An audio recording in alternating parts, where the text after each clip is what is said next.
diplomatic talks, but no major breakthrough on Ukraine after Joe Biden spoke to Vladimir Putin by phone on Saturday. As the threat of a Russian invasion looms, Western countries order diplomats home and advise their nationals to leave Ukraine. In The Hague, Paris and Zurich, anti-COVID restrictions protesters have demonstrated, movements initiated by Canadian truckers. Anti-COVID restriction demonstrations continue in Canada as more people join the so-called Freedom Convoys. Spanish film The Good Boss breaks the record at the Goya Awards with 20 nominations, including Best Actor and Best Director. Venice's world-famous carnival kicks off after being hit by the pandemic 2 years in a row.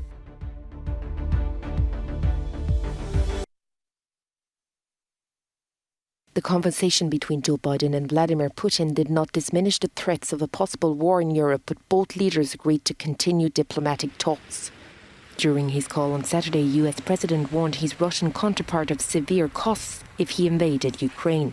The conversation came at a critical moment as the US insists on saying a Russian invasion could happen by the end of next week. Washington, London and Berlin have already told their citizens to leave the country. Moscow is continually denying any attack on Ukraine and calls hysteria such allegations. Saturday, US Secretary of State Antony Blinken also spoke with Russian Foreign Minister Sergei Lavrov, who accused Washington of provoking the conflict by being alarmist. A feeling shared by the government in Kiev, who remain sceptical about an invasion. And the truth that we have different information. And now the best friend for enemies, that is panic in our country. And all this information that helps only for panic doesn't help us. On Saturday, more than 30 ships from the Russian Black Sea Fleet have started training exercises near Crimea, a peninsula annexed by Russia in 2014. Moscow also claims to have driven a US submarine from its waters in the Pacific Ocean.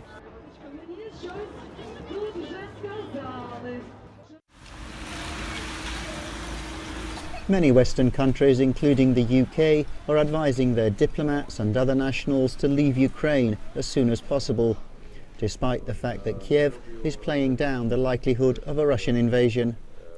While Canada has chosen to move its embassy further west of the capital, to Lviv, most others are being reduced to essential personnel, including Germany's.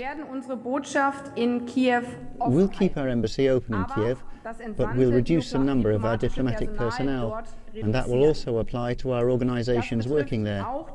As for business people or expats, they should leave the country and their families should also leave.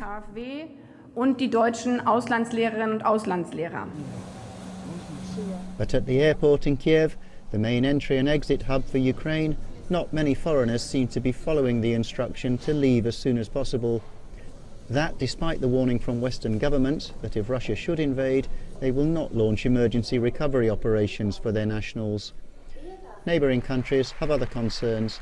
Speaking at a campaign rally, Hungarian Prime Minister Viktor Orban warned of a possible influx of hundreds of thousands of refugees towards the west.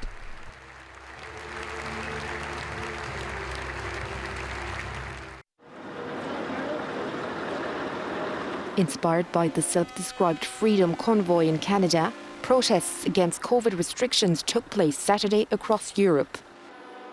In The Hague, several hundred of vehicles blocked the city centre and stayed around the seat of the Dutch government. Demonstrators left early in the afternoon after police warned them they would be fined and arrested if they continued. In Paris, police fired tear gas at a handful of people on the Champs-Élysées Avenue. At least 500 vehicles attempted to enter the capital at key arteries but were intercepted by police. Several protesters were arrested and knives, hammers and petrol cans were seized in a central square in southern Paris.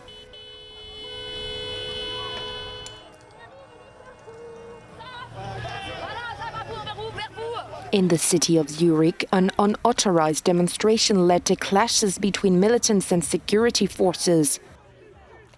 Some participants tried to break through police barricades. Swiss police used tear gas, water cannons and rubber bullets to disperse the crowd.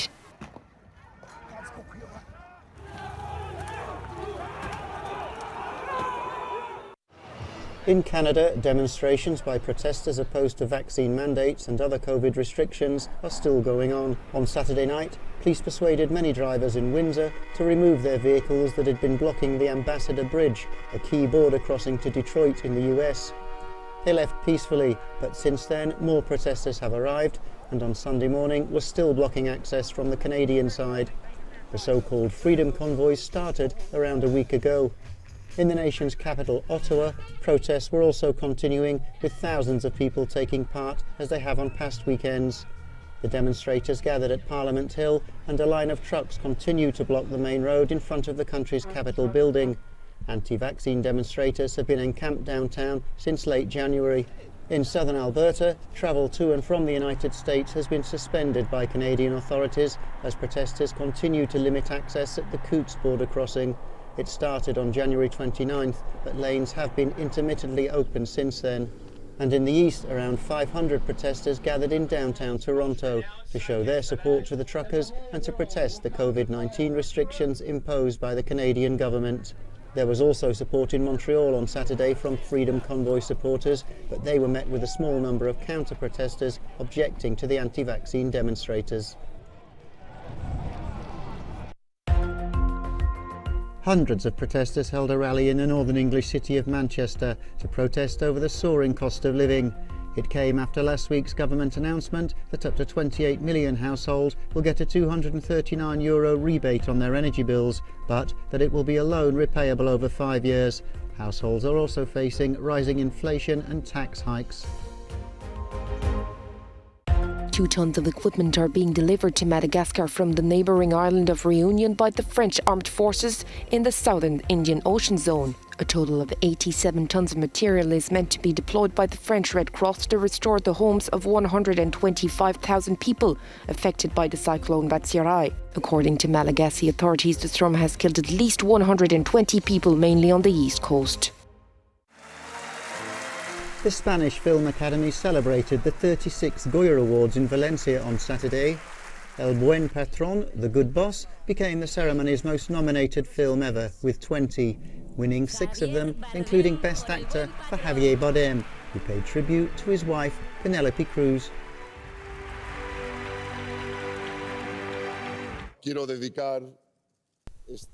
I want to dedicate this award to Penelope, who's the woman I love, respect, admire and celebrate every day.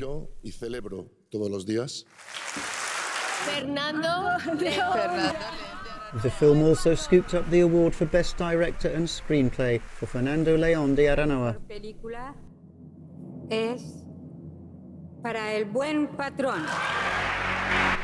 And then to cap it all, The Good Boss won the coveted Best Film Award. In Venice, locals and tourists have swapped their surgical masks for the traditional ones and grandiose costumes.